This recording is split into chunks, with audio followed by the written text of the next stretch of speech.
Before I start, I want to recognize Senator Landrieu's assistance.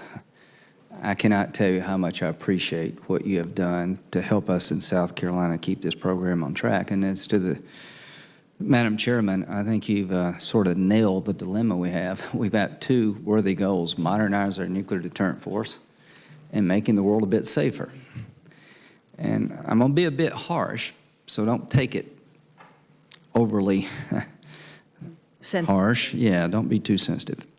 The bottom line is just not about MOX, but it's about what kind of relationship we're going to have with our states when they step up to the plate to do things. Is it true that in 2012, we negotiated an agreement with the Russians that we would use MOX as the vehicle of disposition of the 34 metric tons of weapons-grade plutonium? Yes, sir. Subject to the agreement. Okay, now just think about that. 2012, we sit down with the Russians, and we pick a technology. We've been dealing with this since the 90s. And for an organization to come back and say, are we 60% complete? We are actually closer to 40% complete based on current budget estimates for completion of the facility. Well, I will challenge that statement, and I'll let the committee decide if we're 60 or 40. Why shouldn't everybody involved with this program be fired? To ask the Congress to stop the program where there's 40% complete, 60% complete, after we've made a binding commitment with the Federation of Russia to go through to accept a technology. Why shouldn't you all be fired? The agreement in 2012 with the Russians was actually to allow them to change the technology that they would use. Did we or did we not exclude every other technology but MOX for us? For us, at that time, we did choose MOX, yes. Yes, we've been debating what to do for a very long time. So, Madam Chairman, South Carolina said, we will take this highly toxic 34 metric tons of weapons-grade plutonium, enough to make thousands of warheads, into our state, with a condition that it will go out of our state and the federal government will honor the commitment. So, number one, I don't accept for 1 minute is $25 billion. So we're going to have a contest over, are they right? Now you got to remember, these are the same people that started the program, signed a deal with the Russians, and now want to stop it when it's over halfway complete. So I'm not going to accept your word for anything on this.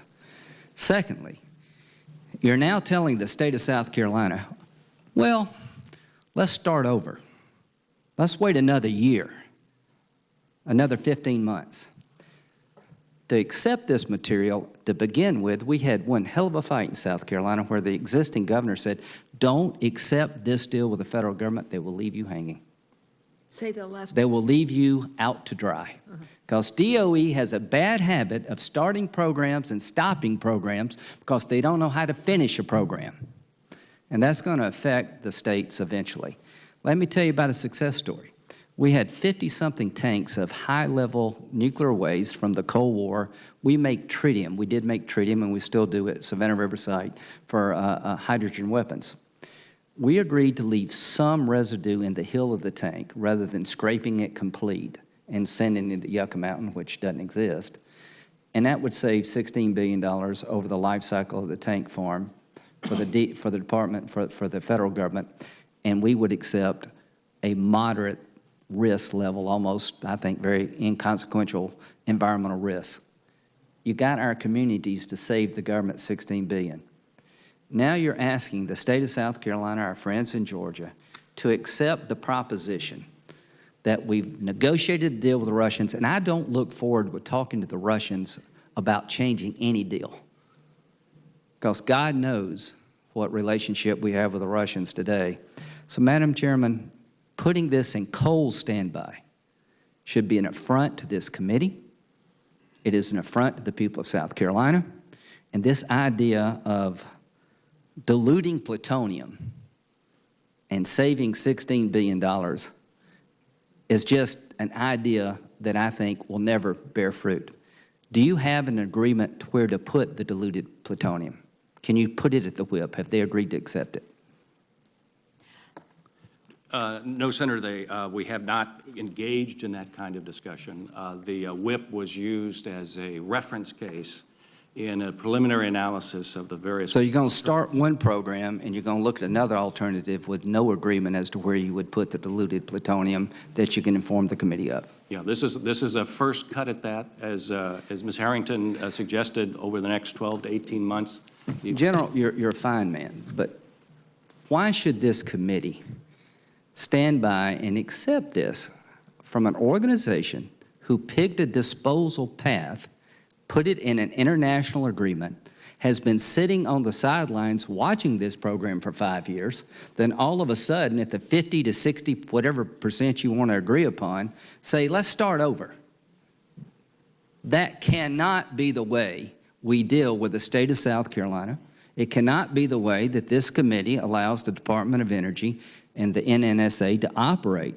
We're talking about thousands of warheads that are going to be taken off the table, and that's very much at risk if we start over. We're talking about adding at least 3 years to the program.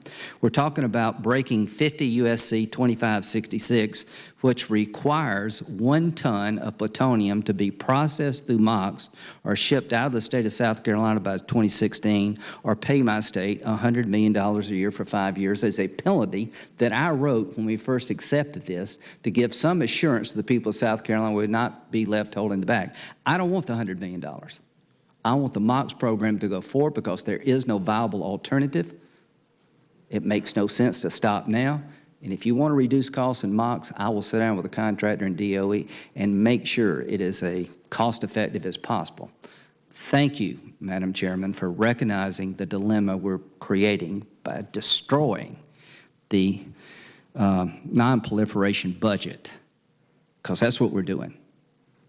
And I'm for 2 things. I'm for modernized weapons, and I'm for getting some of this stuff off the table and keeping a commitment to my state. If it can happen to me, it can happen to you. Thank you. Could I